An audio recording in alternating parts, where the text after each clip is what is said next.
Earth and Space Science students, this is our second instructional video for Unit 1, Week 4, and this is called the Sun Web Quest. So we're kind of continuing learning about the sun. Earlier, you guys learned about nuclear fusion, which is that process where helium is forced together, it fuses, thus fusion, and then it releases energy, which powers the sun and all other stars. Today we're just learning a little bit more, focusing, I guess, more on the sun, how that energy, gets and impacts Earth. So we're going to look at the different parts of the sun. You kind of did at the bottom of the other activity. There was that labeling. We're kind of a little bit deeper dive today. And then we're going to learn about some different things that are associated with the sun, such as solar flares or sunspots. If you look at our lesson plan portion, this video will talk about that nuclear fusion process. How does the sun get its energy? And I really like this guy. I think his channel is pronounced Veritasium, but I love him. He's great. He explains things really well and usually in a very interesting way. I'm biased though because I like him, but I think it'll help kind of click in terms of what that nuclear fusion process was that you were looking at in the previous activity. And then this website is so cool. So this is from NASA. They should have lots of good stuff about, the sun, right? So it's going to show you some information just about the sun right now. So it's, 4.5 billion years old. It's a yellow dwarf. You can read a little bit, whatever. You can zoom in and out. But what I think is cooler, the sun is cool, but you can also use this to view the solar system in real time.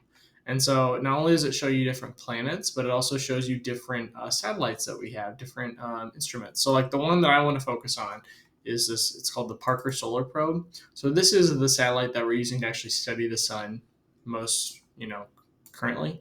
If you look, you can turn the lights on or off. So this is like in the reflection. And this is what it looks like. This side here is what faces the sun. This is the heat shield. And then all the instrumentation is in the back. And you can, read about it if you really want. I don't really care. But this is where a lot of the images and different data about the sun is coming from as of recently. I want to say, it was launched in 2018. So it's still fairly new-ish. You can look at the greater solar system as well. So like I've been doing the inner solar system. You can zoom out even from here as well. You can see the two Voyager probes. There's Voyager 1, there's Voyager 2 that have actually exited our solar system.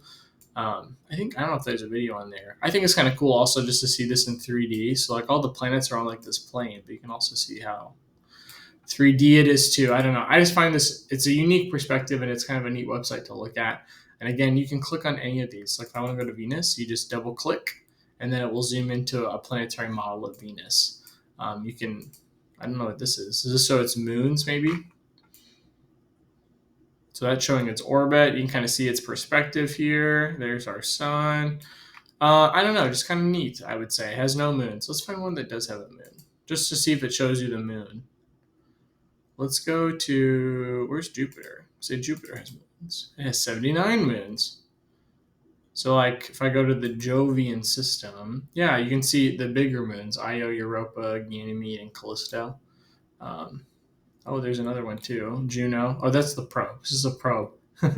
Anyway, that's watching Jupiter, but kind of neat. I don't know. I think it's pretty and I think it's cool. And I remember I found it just last year. So have fun kind of exploring with that. I'll go through the directions over here. This assignment's pretty easy, but tune in for the directions there. Have a good rest of your day. Bye-bye.